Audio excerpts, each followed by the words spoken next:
Hey there, I'm your host Juliana, and this is The Hot Seat. Today on The Hot Seat, we have Xie Lao Shi. 你好 Xie Lao Shi, are you ready to keep your cool in the hot seat? Of course. Your time in the hot seat starts now. What was your first job?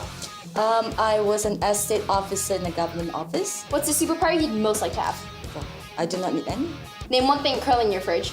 Cheese? What is your favorite color? Blue. Cat or dog person? Can you see it? Oh, a dog person. What's your all-time favorite book? The 5 People You Meet in Heaven. What did you want to be growing up? I wanted to be a newscaster. What's your favorite holiday destination? Japan? What's your greatest teaching achievement? To have someone telling me that I used to hate Chinese, but I love Chinese now. What's your favorite gadget?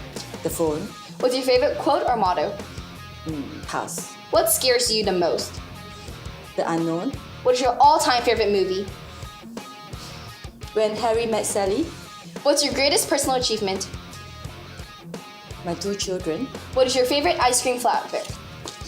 Vanilla. What's the best piece of advice you could give someone? Be brave. And that's time.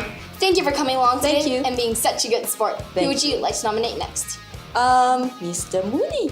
Okay then, Mr. Moody, you're next. Prepare yourself for the hot seat.